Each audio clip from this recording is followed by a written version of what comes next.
여러분, 살다 보면 입이 방정이다 라는 말이 딱 들어맞는 순간을 목격하게 됩니다.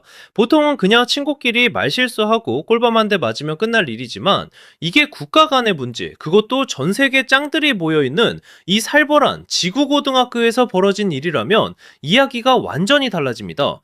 지금 우리 옆 동네 일본이 딱 그 짝입니다. 주제 파악 못하고 동네 형님들 싸움에 끼어들었다가 뺨은 중국한테 맞고 믿었던 큰형님 미국한테는 정강이를 걷어차인 그야말로 낙동강 오리알, 아니 현해탄 스시알 신세가 되어버렸기 때문입니다. 도대체 일본이 무슨 짓을 저질렀길래, 그리고 이 난장판 속에서 우리 대한민국은 왜 갑자기 전 세계가 모셔가려는 귀한 몸이 되어버린 건지, 그 기막힌 반전 드라마를 지금부터 아주 시원하게 파헤쳐드리겠습니다. 사건의 발단은 일본의 다카이치라는 분의 입에서 시작됐습니다. 이분이 평소에도 좀 과격한 걸로 유명하긴 한데 이번에는 선을 시게 넘었습니다. 대만의 비상사태는 곧 일본의 비상사태다 라며 중국이 제일 싫어하는 대만 문제를 건드려버린 겁니다. 이건 마치 옆반장인 중국한테 가서 야, 너네 집 안방 문짝 뜯어지는 거 내 알바임 하고 소리친 거나 다름없습니다. 당연히 중국은 눈이 뒤집혔습니다. 감히 네가? 라며 즉각적인 보복에 들어갔는데 그 수위가 상상을 초월합니다. 단순히 일본 물건 안 사겠다는 불매운동 수준이 아닙니다. 중국은 일본 경제에 숨통을 조이기 위해 관광객을 끊어버리고 일본 기업들의 주가를 나락으로 보내버렸습니다.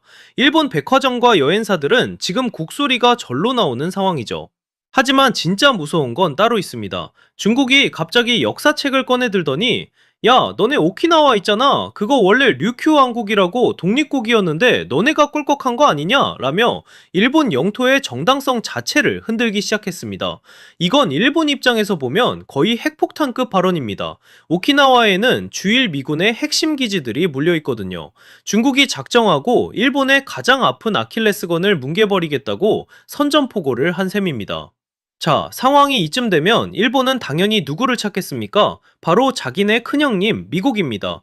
일본은 쪼르르 미국한테 달려가서 형님, 제가 저 때려요. 혼내주세요. 라고 일렀을 겁니다. 처음엔 미국도 그래, 우리 동맹 건드리면 가만 안 두지? 라며 립서비스를 좀 해주는가 싶었습니다. 일본은 그 말만 믿고 봤지? 우리 뒤에 미국 있다! 라며 어깨에 힘을 줬고요. 그런데 말입니다. 반전은 여기서 일어납니다. 미국 우선주의를 외치는 트럼프 형님과 백악관의 분위기가 심상치 않게 돌아가기 시작한 겁니다. 영국 파이낸셜 타임즈 같은 유력 언론들이 딱 잘라 말합니다. 미국은 말로만 응원할 뿐 실제로 일본을 위해 피 흘릴 생각은 1도 없다. 생각해보세요. 미국 입장에서 지금 중국이랑 무역전쟁하느라 바쁜데 일본이 말실수에서 벌어진 싸움에 굳이 끼어들어 같이 두들겨 맞고 싶겠습니까? 미국은 철저하게 계산적인 나라입니다. 야, 네가 사고 쳤으면 뒷수습도 네가 해야지 왜 나한테 그래? 라며 슬그머니 뒷짐을 지기 시작한 겁니다. 일본 입장에서는 그야말로 멘붕이 온 거죠. 믿었던 도끼에 발등 찍힌다는 게 딱 이런 상황 아니겠습니까? 일본이 이렇게 왕따가 되어가는 와중에 아주 기묘한 일이 벌어집니다. 미국이 일본을 쌩까고 갑자기 우리 대한민국한테 윙크를 날리기 시작한 겁니다. 아니, 사고는 일본이 쳤는데 왜 수혜는 한국이 입는 걸까요? 여기엔 아주 냉혹하고도 현실적인 이유가 숨어 있습니다. 미국은 지금 해군력이 예전 같지 않습니다. 배를 만들고 고칠 조선소가 다 망해서 항공모함 하나 고치려면 몇 년을 기다려야 하는 처지입니다. 그런데 중국은 붕어빵 찍어내듯 군함을 찍어내고 있죠. 미국 입장에서는 당장 자기네 배를 고쳐주고 만들어줄 능력 있는 친구가 절실하게 필요한데 전 세계를 아무리 둘러봐도 그럴 능력이 있는 나라는 딱 한 곳, 바로 우리 대한민국밖에 없다는 걸 깨달은 겁니다. 일본이요? 일본 조선업은 이미 30년 전에 망했습니다. 기술도 없고 인력도 없고 비싸기만 더럽게 비쌉니다. 반면 한국은 어떻습니까? 세계 최고의 기술력에 납기일은 칼같이 지키고 가성비까지 끝내줍니다. 한마디로 미국에게 한국은 대체 불가능한 파트너인 셈입니다. 백악관이 일본 패싱하고 한국이랑 쑥덕거리는 이유가 바로 이겁니다. 야, 일본 쟤네는 돈만 많지 실속이 없어. 근데 한국은 진짜 백이야. 여기서 일본이 거품 물고 쓰러질 만한 결정적인 사건이 터집니다. 바로 핵 문제입니다. 그동안 일본은 한국이 핵 잠수함이나 핵 재처리 기술을 갖는 걸 결사반대해 왔습니다. 한국이 그거 가지면 위험하다면서 미국 바짓가랑이를 잡고 늘어졌죠. 미국도 일본 눈치 보느라 그동안 한국을 좀 억눌러 왔던 게 사실이고요. 그런데 이번엔 분위기가 완전히 다릅니다. 트럼프 측근들과 백악관 내부에서 한국의 핵무장을 용인해야 한다. 한국 조선소에서 미국 핵잠수함을 수리하게 하자라는 이야기가 쏟아져 나오고 있습니다.